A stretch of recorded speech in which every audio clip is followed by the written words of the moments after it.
வீராபுரம் மலைகளுக்கு நடுவுல இருக்கிற ஒரு சின்ன கிராமம். அங்க மத்த காலம் எல்லாம் நல்லாதான் இருக்கும். ஆனா குளிர்காலம் மட்டும் ரொம்ப கொடுமையா இருக்கும்.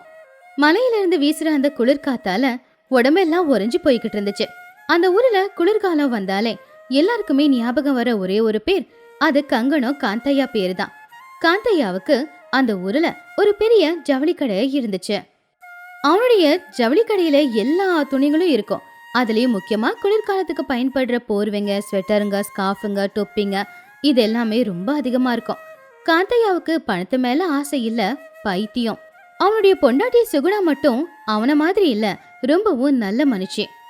ஆனா புருஷனோட கஞ்சி புத்திக்கு முன்னாடி அவங்க நல்ல குணம் எதுவும் வேலை செய்யல. அன்னைக்கு சாயந்தர நேரம் நல்ல குளிர் காத்து வீசிக்கிட்டு இருந்தப்போ காந்தையா முகத்துல ஏதோ ஒரு தெரியாத சந்தோஷம். அப்போ சுகுணா சுட சுட டீ போட்டு எடுத்துட்டு வந்து கொடுத்து, ஏங்க, இன்னைக்கு குளிர் ரொம்ப அதிகமா இருக்கு, இருந்தாலும் கடைகிட்ட யாருமே வரலங்க. குளிர் அதிகமானா தானே நம்மளுக்கும் நம்ம கல்லால காசு வரும். இதுக்காக தானே நம்மளும் 6 மாசமா காத்துக்கிட்டு இருக்கோம். சுகுணா ரொம்ப கவலையா, உங்களை பத்தி எனக்கு தெரியாதா? பாவம் அந்த ரங்கம்மா 3 நாளா நம்ம கடை பக்கத்துலயே அந்த பக்கம் இந்த பக்கம்னு சுத்திக்கிட்டு இருக்காங்க. அவங்க இந்த குளிர்ல ரொம்ப ஒதுரிக்கிட்டு இருக்காங்க. அந்த மூளையில விழுந்திருக்கேன் அந்த பெட்ஷீட்டு, அதை எடுத்து அவங்களுக்கு சும்மா கொடுக்கலாம் இல்லைங்க. நீ என்னதான் சொன்னாலும் என்னோட மனசு கரையவே கரையாது. அந்த பழைய பெட்ஷீட்டை நான் ரொம்ப குறைவான விலைக்கு எப்படியாவது வித்துருவேன். நீ இந்த மாதிரி எல்லாம் யோசிச்சுக்கிட்டு இங்க நின்று வியாபாரம் செய்யாத, முதல்ல கிளம்பி உள்ள போ. சுகுணா ரொம்ப கவலையோட வீட்டுக்குள்ள போயிட்டா. அதுக்குள்ள ரங்கா அப்படிங்கிற ஒரு ஆட்டோ ரிக்ஷா ஓட்டுற ஒருத்தன் காந்தையாவோட துணிக்கடைக்கு வந்தான். ஐயா வணக்கங்கய்யா.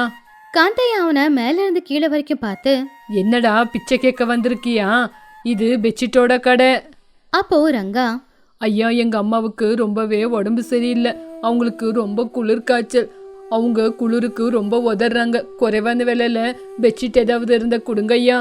காந்தையா சிரிச்சுக்கிட்டே, குறைவான விலைக்கு உனக்கு பெட்ஷீட் வேணும் அப்படின்னா நீ மார்க்கெட்டுக்கு தான் போகணும், இங்கெல்லாம் குறைவில்லை அப்படின்னு சொல்லி ரொம்பவும் பழசா இருந்த கலர் எல்லாம் போயிருந்த ஒரு பெட்ஷீட்டை எடுத்து வெளியில வச்சான். இந்தா எடுத்துக்கோ, இது மட்டும் தான் குறைவான விலைக்கு கிடைக்கும். ரங்கையா ஆசையா அந்த பெட்ஷீட்டை பார்த்து, இந்த பெட்ஷீட்டுக்கு எவ்வளோங்க ஐயா? அதை கேட்டு காந்தையா, சரி இந்த பெட்ஷீட்டை ஒரு 50 ரூபா கொடுத்து வாங்கிட்டு போ. ரங்கா ரொம்ப கவலையா, என்னங்க ஐயா சொல்றீங்க? இந்த பெட்ஷீட்டுக்கு 50 ரூபாவா? ஐயா 10 ரூபாக்கே கிடைக்கும் ஐயா, 50 ரூபான்னு சொல்றீங்க? நான் ஆட்டோக்காரன், என்கிட்ட 20 ரூபா தாங்க ஐயா இருக்கு. என்னது 20 ரூபாவா? இங்கெல்லாம் குறைவான விலைக்கு கிடைக்காது, சந்தையில தான் கிடைக்கும். என்னன்னா நீ சந்தைக்கு போய் வாங்கிக்கோ. அதுக்கு ரங்கா, ஐயா எங்க அம்மாவோட உயிர் விஷயத்துல விளையாடாதீங்க ஐயா. காந்தையா ரொம்ப கோவமா, உங்க அம்மாவோட உயிருக்கும் எனக்கும் என்ன சம்பந்தம்? முதல்ல இங்கிருந்து வெளியே போறியா இல்லையா? போய் இங்கிருந்து கிளம்பி போ சொல்றேன்ல. ரங்கா கவலையோட கண்ணீரை தொடச்சுக்கிட்டு சோகமாக இருந்து போனான். அதை பார்த்து சுகுணாவுக்கு மனசெல்லாம் ரொம்ப வலிச்சுது. இப்படியே நாட்களும் போச்சு. அந்த ஊர்ல குளிர் ரொம்பவும் அதிகமாயிக்கிட்டு இருந்துச்சு. ஊஜனங்க எல்லாரும் வெளியில வர்றதுக்கே ரொம்பவும் யோசிச்சுக்கிட்டு இருந்தாங்க. இந்த வாய்ப்பை பயன்படுத்திக்கிட்டு காந்தையா அவனுக்கு எவ்வளவு விலை தோணுதோ அதை வச்சு எல்லாத்தையும் வித்துக்கிட்டு இருந்தான்.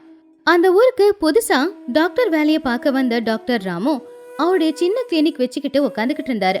அப்பதான் அவர்கிட்ட ரங்கா பதட்டமா வேகமா ஓடி வந்தான். அப்போ ரங்கா, டாக்டர் காப்பாத்துங்க டாக்டர், எங்க அம்மா எந்திரிக்க மாட்டேங்கிறாங்க, உடம்பு சில்லுன்னு ஆயிருக்கு. டாக்டர் ராமு ரங்கா சொன்னதை கேட்டு, உங்க அம்மாவுக்கு வயசாயிருக்குல்ல, அதனாலதான் அவங்க அப்படி இருக்காங்க. இப்போ உங்க அம்மாவை நல்லபடியா பாத்துக்க வேண்டியது நம்மளோட கடமை. உங்க அம்மா எப்பவுமே சூடா இருக்கணும். ஒரு நல்ல பெட்ஷீட்டை வாங்கிட்டு வந்து உங்க அம்மாவுக்கு போத்தி விடு. ரங்கா அழுதுகிட்டே, ஐயா நான் பெட்ஷீட்டை எங்கங்க ஐயா போய் வாங்குறது? காந்தையாவோட கடையில ஆகாயத்துக்கு எட்டுது வேலை. டாக்டர் ரங்காவோட நிலைமைய பார்த்து ரொம்பவும் கவலையா, ஐயோ ரங்கா, இப்ப நான் என்ன ரங்கா பண்றது? சரி இந்தா, இந்த காசு எடுத்துட்டு போய் இந்த காசுல பெட்ஷீட்டை வாங்கிட்டு வா. ரங்கா ஆச்சரியமா அந்த பணத்தை வாங்கிக்கிட்டு, ஐயா உங்களுக்கு நான் என்ன கைமாறு பண்ண போறேன்னு தெரியல. இங்க பாரு ரங்கா, இங்க இருந்து முதல்ல கிளம்புப்பா. ரங்கா அந்த பணத்தை எடுத்துக்கிட்டு மறுபடியும் ஆசையா காந்தையாவோட கடைக்கு வந்தான். அப்ப காந்தையா கடையில உட்காந்துக்கிட்டு சூடா பஜ்ஜி போண்டா சாப்பிட்டுக்கிட்டு இருந்தான். அப்ப ரங்கா காந்தையாவோட கடைக்கிட்ட வந்து, ஐயா நான் மறுபடியும் வந்திருக்கேங்க ஐயா.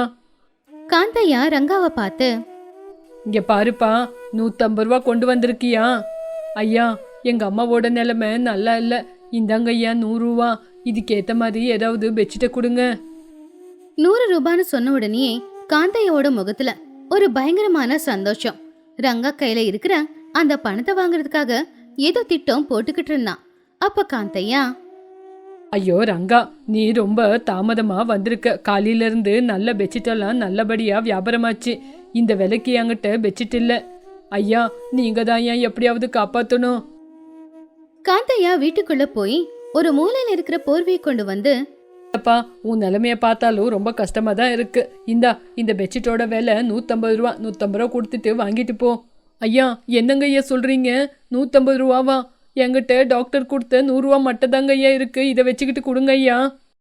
அதுக்கு காந்தையா, இங்க பாரு ரங்கா, இதோட விலை 200 ரூபா. ஏதோ போனா போகுதுன்னு 150 ரூபாக்கு கொடுக்குறேன். 150 ரூபா இருந்தா எடுத்துட்டு போ, இல்லைன்னா இங்க இருந்து கிளம்பு. ஐயா, தயவு செஞ்சு எனக்கு உதவி பண்ணுங்க ஐயா. எங்க அம்மாவோட நிலைமை ரொம்ப மோசமா இருக்கு. இந்த 100 ரூபாவை வாங்கிட்டு பெட்ஷீட்டை கொடுங்க. 50 ரூபா கடனை கொடுங்க. காந்தையா கோவமா, சி, உனக்கு கடனை கொடுத்து நான் கடன்காரன் ஆகணுமா? போ. ரங்காவோட ஆசையெல்லாம் நிராசையாயிடுச்சு. வேற வழி இல்லாம அவன் ரொம்பவும் கவலையோட அங்கிருந்து திரும்ப போயிட்டான். ஆனா காந்தையா மட்டும் அந்த போர்வைக்கு நாளைக்கு 200 ரூபாய் வச்சு விக்கணும் அப்படின்னு திட்டத்தை போட்டுக்கிட்டு இருந்தான். அன்னைக்கு ராத்திரி குளிர் ரொம்பவும் அதிகமா இருந்துச்சு. காந்தையா விலை அதிகமான 3 போர்வைய போத்திக்கிட்டு அவனுடைய வீட்டுல படுத்துக்கிட்டு இருந்தான். அந்த நேரத்துல திடீர்னு அவன் கடையில இருந்து ஏதோ புகை வர ஆரம்பிச்சுது. புகை, நெருப்பு மேல இருக்கிற வீடு வரைக்குமே வந்துச்சு. காந்தையாவோட கடையில இருக்கிற எல்லா துணியும் நெருப்பு பிடிச்சு எரிஞ்சுக்கிட்டு இருந்தப்போ சுகுணா வந்து காந்தையாவை எழுப்புனா. எந்திரிங்க, புகையா இருக்கு. எங்க நெருப்புங்க? ஐயோ, கடையெல்லாம் தீ பிடிச்சி எரியுதே, என்னோட கடை. 2 பேரும் தப்பிச்சு போயிடலாம் அப்படின்னு கதவு கிட்ட வந்தாங்க. ஆனா ஏற்கனவே அந்த இடையெல்லாம் நெருப்பு பிடிச்சு எரிஞ்சுக்கிட்டு இருந்துச்சு. புகையால மூச்சு விடவும் முடியல. காந்தையா சத்தமா கத்துனா, காப்பாத்துங்க, காப்பாத்துங்க, எங்க உயிர் போகுது அப்படின்னு சொல்லி அவன் சத்தமா கத்தும் போது அந்த சத்தத்தை கேட்டுட்டு ஊச்சனங்க எல்லாருமே அங்க வந்தாங்க. ஐயோ, காந்தையோட வீட்டுக்கு தீ பிடிச்சிருக்கு அப்படின்னு எல்லாரும் பேசினாங்களே ஒழிய யாரும் உதவி செய்ய போகல. அந்த நேரத்துலதான் அம்மாவுக்கு போர்வை வாங்க முடியல அப்படிங்கிற கவலையில ரங்கா அந்த பக்கமா வந்துகிட்டு இருந்தான். காப்பாத்துங்க காப்பாத்துங்க அப்படிங்கிற அந்த குரல் கேட்ட உடனே கொஞ்சம் கூட யோசிக்காம அவன் காந்தைய வீட்டுக்கிட்ட போனான். ஜனங்க கிட்ட, ஐயோ, உள்ள அம்மாவும் ஐயாவும் இருக்காங்க. இங்க பாரு ரங்கா, உள்ள போக முடியாது. நெருப்பு பாத்தியா உள்ள எப்படி இருக்குன்னு? ஆனா ரங்கா கேக்கல. உடனே அவன் அந்த வீட்டுக்கு பின்னாடி போனான். அங்க நெருப்பு கம்மியா தான் இருந்துச்சு. அப்ப டாக்டர் அங்க வந்தாரு. ரங்கா எல்லாருக்கும் உதவி செய்யறத போகிறத பார்த்து, ரங்கா பார்த்து பத்திரம், கதவை உடைச்சே ஆகணும். ஒரு கல்லை எடுத்து அவன் அந்த கதவை ஓங்கி அடிச்சான். உடனே அந்த கதவும் உடஞ்சி விழுந்துருச்சு. ஏற்கனவே மயக்கத்துல இருந்தாங்க காந்தையாவும் சுகுணாவும். 2 பேரையுமே ரங்கா பத்திரமா வீட்டை விட்டு வெளியில தூக்கிட்டு வந்தான். வெளியில அந்த குளிர்ல நின்னுக்கிட்டு இருக்கும் போதுதான் காந்தையாவுக்கு அறிவே வந்துச்சு. கண்ணுக்கு முன்னாடி அவன் வாழ்க்கை பூரா கஷ்டப்பட்டு சம்பாதிச்ச அவனுடைய சொத்துக்கள் எல்லாமே எரிஞ்சி சாம்பல் ஆகிக்கிட்டு இருக்கிறத பார்க்கும்போதுதான் அவனுக்கு ரொம்ப கவலையா இருந்துச்சு. அப்போ காந்தையா, ஐயோ, என்னோட பணம் காசு எல்லாமே போயிடுச்சு. இப்போ எனக்கு போத்திக்கிறதுக்கு கூட ஒரு பெட்ஷீட் இல்லாம போயிடுச்சு. அவன் குளிர் தாங்காம நடுங்கிக்கிட்டு இருந்தான். அவன் உடம்புல துணியை தவிர வேற எதுவுமே இல்ல. அவன் சேர்த்து வச்ச பணம் இப்ப அவனை காப்பாத்த வரல. ஜனங்க எல்லாரும் அவனை வேடிக்கை தான் பாத்துக்கிட்டு இருந்தாங்க. இவனுக்கெல்லாம் இப்படிதான் நடக்கணும் அப்படின்னு சில பேர் சொல்லிக்கிட்டு இருந்தாங்க. ஆனா ரங்கா மட்டும் ரொம்ப கவலையா காந்தைய பக்கத்துல போனான். எதிரில ரங்கா கொஞ்ச நேரத்துக்கு முன்னாடி வெளியில போட அப்படின்னு விரட்டின ரங்கா தான் இப்ப அவன் கண்ணுக்கு முன்னாடி நின்னுக்கிட்டு இருந்தான். காந்தையா ரங்காவை பார்த்து, ரங்கா, நீயா? அன்னைக்கு ஒரு பெட்ஷீட்டை கேட்டு நான் உனக்கு கொடுக்கல. இன்னைக்கு என்னையும் என் பொண்டாட்டியும் நீ தான் காப்பாத்திருக்க. அதை கேட்டு ரங்கா, ஐயா, உயிரை விட பெருசு எதுவுமே இல்லைங்க ஐயா. ஒரு மனுஷனுக்கு மனுஷன் தானங்க ஐயா உதவி செய்ய முடியும். என்னால முடிஞ்சது இதுதாங்க ஐயா. உங்களை இன்னைக்கு காப்பாத்திருக்கேன். குளூர்ல உதறாதீங்க. டாக்டர் காந்தையோட தோள்ல கைய போட்டு, பாத்தியா காந்தையா, இவ்வளோ நாளா நீ யாருக்குமே உன்னோட பிஸ்னாரி தனத்தினால உதவி செய்யல. ஆனா இன்னைக்கு அந்த ரங்கையா தான் அவனோட உயிரை பத்தி கூட கவலைப்படாம உனக்கு உதவி செஞ்சு உன் உயிரை காப்பாத்திருக்கான். காந்தையாவுக்கு முதல் தடவையா அறிவு வந்திருந்துச்சு. இது வரைக்கும் அவன் சேர்த்து வச்ச சொத்து எல்லாமே அவன் கண்ணுக்கு முன்னாடி அழிஞ்சுக்கிட்டு இருந்தாலும் கூட அவன் கவலைப்படல. காந்தம்மா ரங்கா செஞ்ச உதவிக்கு அவனுக்கு நன்றியே தெரிவிச்சா. அதே மாதிரிதான் காந்தையாவும் ரங்காவோட கைய பிடிச்சுக்கிட்டு செஞ்ச உதவிக்கு அவனுக்கு நன்றிய தெரிவிச்சான். இந்த கதையில இருக்கிற நீதி என்னன்னா, நம்ம கிட்ட இருக்கிற பணமும் நம்ம சேர்த்து வச்சிருக்கிற சொத்தோ நாளைக்கு ஒரு ஆபத்துன்னு வந்து நம்ம தவிக்கும் போது நமக்கு உதவி செய்ய வராது. அதுக்கு பதிலா நல்ல ஆட்களை 4 பேரை நம்ம சுத்தி நம்ம வச்சுக்கிட்டோம்னா நம்ம கஷ்ட காலத்துல அவங்க நமக்கு உதவியா இருப்பாங்க. அது சுந்தராபுரம் அப்படிங்கிற ஒரு ஊரு. அந்த ஊரோட எல்லையில ஒரு ஏரிக்கு பக்கத்துல இருக்கிற ஒரு சின்ன குடிசையில ரங்கையா மல்லம்மா அப்படிங்கிற தம்பதிகள் வாழ்ந்துகிட்டு இருந்தாங்க. ரங்கையாவோட வேலை மண் பாத்திரங்களை செய்யறது. அவன் மண்ணை பிசைஞ்சு எடுத்து அதுல பானை, விளக்கு, கூஜா இதை எல்லாத்தையுமே அழகா தயார் பண்ணிக்கிட்டு இருப்பான். அவன் செய்யற வேலையில எந்த ஒரு குறையும் இருக்காது. ஆனா பாவம், அவனுடைய வாழ்க்கையில எப்பவுமே வறுமை அப்படிங்கிற குறை மட்டும் இருந்துச்சு.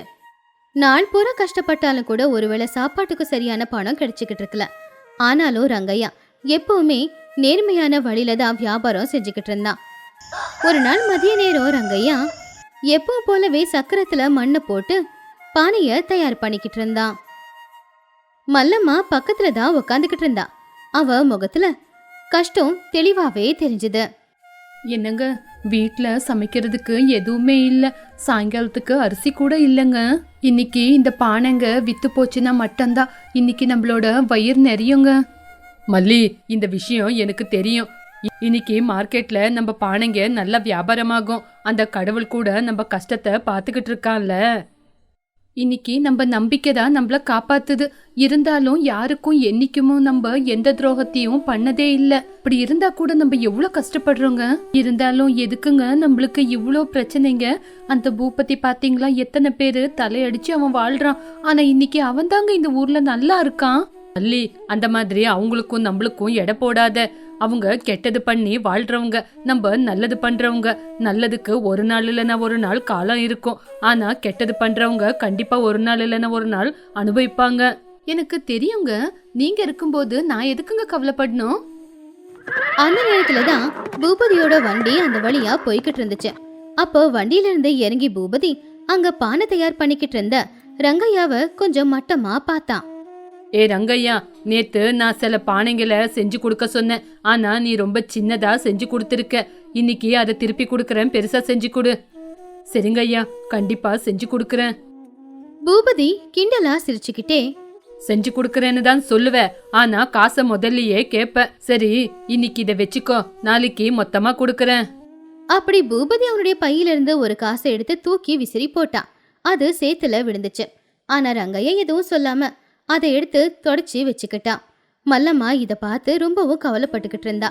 பூபதி அங்கிருந்து போயிட்டான். பாத்தீங்களாங்க, நம்ம தலையெழுத்த. நம்ம எவ்வளவுதான் கஷ்டப்பட்டாலும் அவங்க தூக்கி போடுற சல்லி காசுக்கு தான் நம்ம காத்துக்கிட்டு இருக்கிறோம். ரங்கையா ரொம்ப பொறுமையா, மல்லி, நீ கவலைப்படாத. நம்ம செய்யற நல்லதுக்கு ஒரு நாள் இல்லைன்னா ஒரு நாள் அந்த கடவுள் பலனை கொடுத்தே கொடுப்பான். இப்படி இருக்கும்போது அடுத்த நாள் காலையில ரங்கையா எப்பவும் போலவே அவனுடைய வேலைகளை செஞ்சுக்கிட்டு இருக்கும்போது அந்த வழியா ஒரு வயசானவர் ரொம்பவும் சோர்வா நடந்து வந்துகிட்டு இருந்தாரு. அவரு கிழிஞ்சு போன சட்டையே போட்டிருந்தாரு. முகமெல்லாம் பாவம் வாடி போயிருந்துச்சு. அப்ப அவரு ரொம்பவும் சோகமா, ஏன்பா, கொஞ்சம் குடிக்க தண்ணி குடுக்கறியா? ரொம்ப தூரத்துல இருந்து வந்திருக்கேன், ரொம்ப தாகமா இருக்கு. மல்லம்மா ரொம்ப கவலையா, ஐயோ தாத்தா, என்னாச்சு? எதுக்கு நீங்க இவ்வளவு கஷ்டப்படுறீங்க? வாங்க, வந்து இந்த திண்ணையில உட்காருங்க. அப்படி மல்லம்மா அவரை திண்ணையில உட்கார வச்சா. அதுக்குள்ள ரங்கையா உள்ள போய் ஒரு பெரிய கூஜால குடிக்கிறதுக்காக தண்ணியை கொண்டு வந்து கொடுத்தான். தாத்தா, இந்தாங்க, வயிறு நிறைய தண்ணி குடிங்க. அப்ப அந்த வயசானவர் ரங்கையா கொடுத்த அந்த தண்ணிய தாகமா இருந்ததுனால கடகடன்னு குடிச்சிட்டாரு. எனக்கு குடிக்க தண்ணி கொடுத்து என் உயிரை காப்பாத்திருக்கீங்க, நான் மறக்க மாட்டேன். ஐயோ தாத்தா, இதெல்லாம் ஒரு உதவியா? சரி, ரொம்ப தூரத்துல இருந்து வந்திருக்கீங்க, வாங்க ஒரு வாய் கஞ்சி குடிங்க. ரொம்ப சோர்வா இருக்கிற போல இருக்கீங்க. அந்த தாத்தா சிரிச்சுக்கிட்டே, உன்னோட பேச்சு கூட உன்ன மாதிரியே தங்கமா இருக்கு. நீ ரொம்ப நாள் நல்லா இருக்கணுமா அப்படின்னு சொல்லி அவர் அங்கிருந்து போகும்போது அவருடைய பையில இருந்து ஒரு பழைய பானையை எடுத்தாரு. அந்த பானை ரொம்ப பழசா இருந்துச்சு. யாருக்குமே அதை பார்த்த பிடிக்காத மாதிரி இருந்துச்சு. தம்பி ரங்கா, உங்களுக்கு கொடுக்கறதுக்குன்னு என் கையில எதுவுமே இல்ல. என்கிட்ட இந்த பழைய பானை மட்டும்தான் இருக்கு. இந்தாங்க, இதை வச்சுக்குங்க. நீங்க இதனால நல்லா இருப்பீங்க. ரங்கையா ரொம்ப ஆச்சரியமா, ஐயோ தாத்தா, எங்களுக்கு எதுவுமே வேண்டாம், நீங்க பத்திரமா போயிட்டு வந்தாவே போதும். இப்படியெல்லாம் சொல்லாதப்பா, இத வாங்கிக்கோ, நான் இத உனக்காக கொடுத்துக்கிட்டு இருக்கேன், நீ சந்தோஷமா வாங்கிக்கிட்டு சந்தோஷமா இருப்பா அப்படின்னு சொல்லி அந்த தாத்தா அந்த பானைய ரங்கையோட கையில வச்சுட்டு அதுக்கப்புறமா அங்கிருந்து போயிட்டாரு. அத பார்த்து ரங்கையா மல்லம்மா 2 பேருமே ஆச்சரியப்பட்டாங்க. என்னங்க இது பானைங்க? ஏங்க, நம்மளே பானை பண்றவங்க, நம்மளுக்கு அந்த தாத்தா இந்த சின்ன பானைய கொடுத்துருக்காங்களே, இது வேற ரொம்ப பழசா இருக்குங்க. ரங்கையா சிரிச்சுக்கிட்டே, மல்லி, அந்த பெரியவரு அவரோட ஞாபகமா இது நம்மளுக்கு கொடுத்திருக்காரு. ஒரு நாள் இல்லைன்னா ஒரு நாள் இது நம்மளுக்கு உதவிக்கு வரும், கொண்டு போய் வை. அந்த பானைய அவங்க வீட்டுல ஒரு மூலையில கொண்டு போய் வச்சுட்டாங்க. இப்படியே நாட்களும் போச்சு. ஒரு நாள் மல்லம்மா வீட்டை சுத்தம் செய்யலாம் அப்படின்னு சுத்தம் பண்ணிக்கிட்டு இருக்கும்போது அந்த பானையையும் சுத்தம் செஞ்சான்.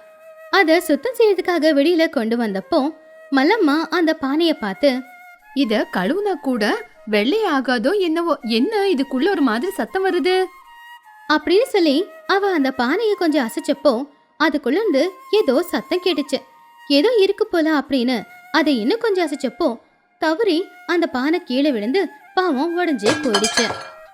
ஐயையோ, பானை உடஞ்சு போச்சு. ஆனா அந்த பானைக்குள்ள இருந்து பொருட்கள் வெளியில வந்து விழுந்துச்சு. அதை பார்த்து அவ ரொம்பவும் ஆச்சரியப்பட்டா. ஏன்னா அந்த பானைக்குள்ள இருந்தது எல்லாமே தங்க காசுங்க. தங்க காசுங்க செதறி பளபளன்னு ஜொலிச்சுக்கிட்டு இருந்துச்சு. அதை பார்த்து ஆச்சரியமா தன் புருஷனை கூப்பிட்டா. என்னங்க என்னங்க, சீக்கிரமா வாங்க. ரங்கையா உடனே உள்ள வந்தா. தரையில விழுந்திருக்கிற அவளை தங்க காசை பார்த்து அவன் ரொம்பவும் ஆச்சரியப்பட்டான். 2 பேருக்கும் ஒரு நொடி எதுவுமே புரியல. கனவா இருக்குமோன்னு யோசிக்கிற அளவுக்கு ஆயிடுச்சு. மல்லம்மா ரங்கையா 2 பேரும் அந்த தங்க காசுகளை எடுத்துட்டு போய் எண்ணி பார்த்தாங்க. அந்த தங்க காசுகள் 100 கணக்குல இருந்துச்சு. அதை பார்த்து மல்லம்மா ரொம்பவும் சந்தோஷப்பட்டா. என்னங்க, பாத்தீங்களா, அந்த கடவுளே நம்ம வீட்டுக்கு நேரா வந்து நம்ம கஷ்டத்தை தீர்த்து வைக்கிறதுக்காக இந்த தங்க காசு கொடுத்துட்டு போயிருக்காரு.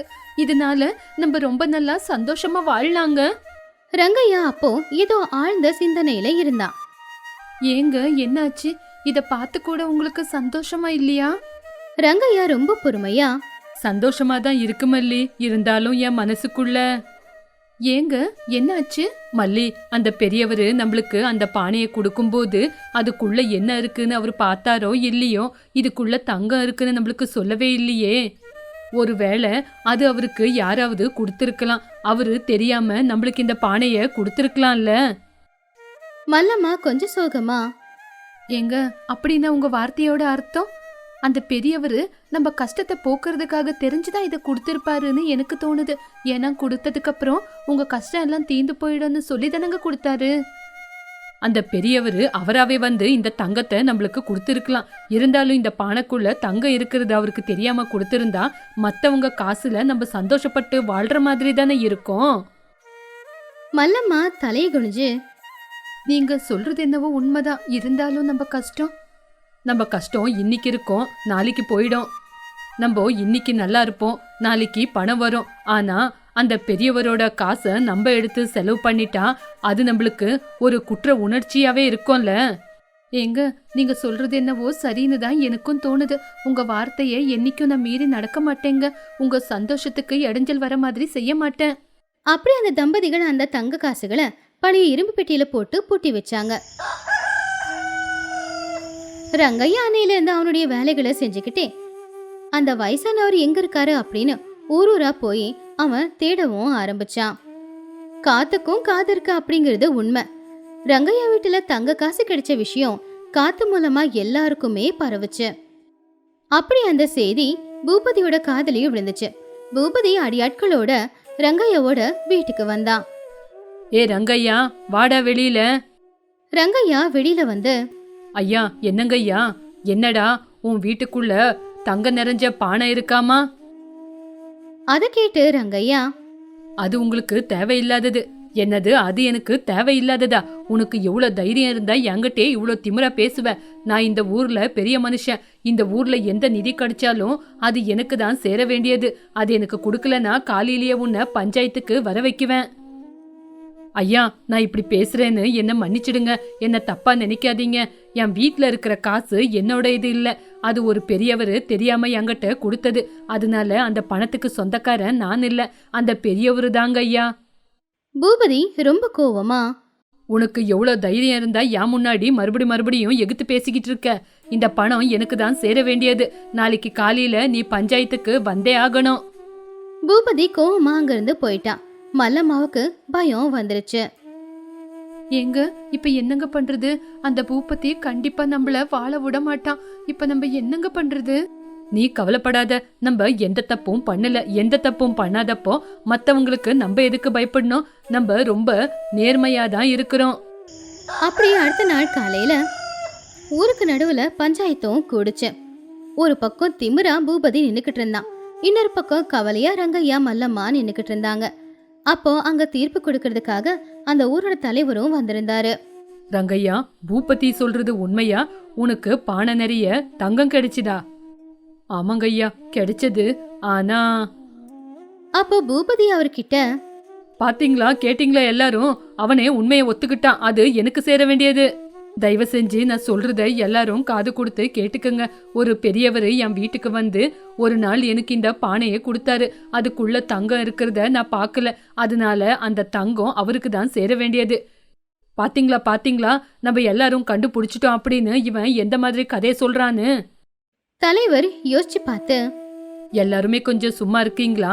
இந்த தங்கம் இவரோடது இல்ல அப்படின்னா அந்த பெரியவர் யாரு அப்படின்னு கண்டுபிடிச்சி அவருக்கு தான் சேர்க்கணும். அப்படி தீர்ப்பு பூபதி பக்கம்தான் வர மாதிரியே இருந்துச்சு.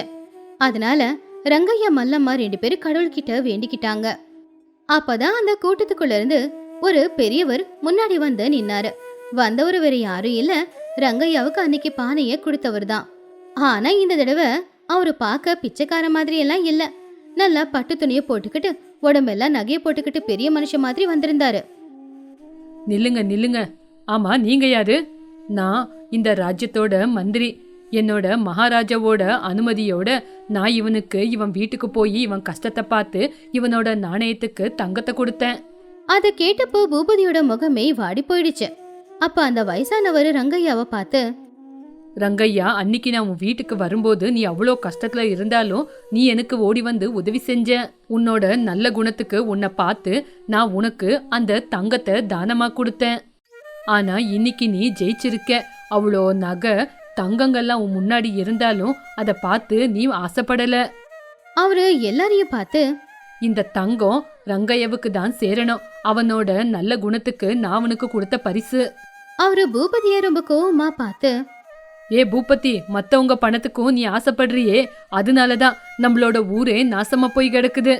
உன்னோட சொத்து கணக்கு வழக்கெல்லாம் பார்த்து உனக்கு தகுந்த தண்டனையை கொடுக்கணும். பூபதி அவமானம் தாங்க முடியாம தலை குனிஞ்சு நின்னுக்கிட்டு இருந்தான். ஊஜனங்க கிட்ட மன்னிப்பு கேட்டுட்டு அங்கிருந்து போயிட்டான். அப்போ ஊஜனங்களும் ரங்கையாவோட நேர்மையையும் நல்ல குணத்தையும் பார்த்து பாராட்டினாங்க. அதை கேட்ட ரங்கையா மல்லம்மா 2 பேருமே ரொம்பவும் சந்தோஷப்பட்டாங்க. அவங்க அந்த பெரியவருக்கு மட்டும் இல்லாம கிராமத்துல இருக்கிற எல்லாரும் நன்றியை தெரிவிச்சாங்க.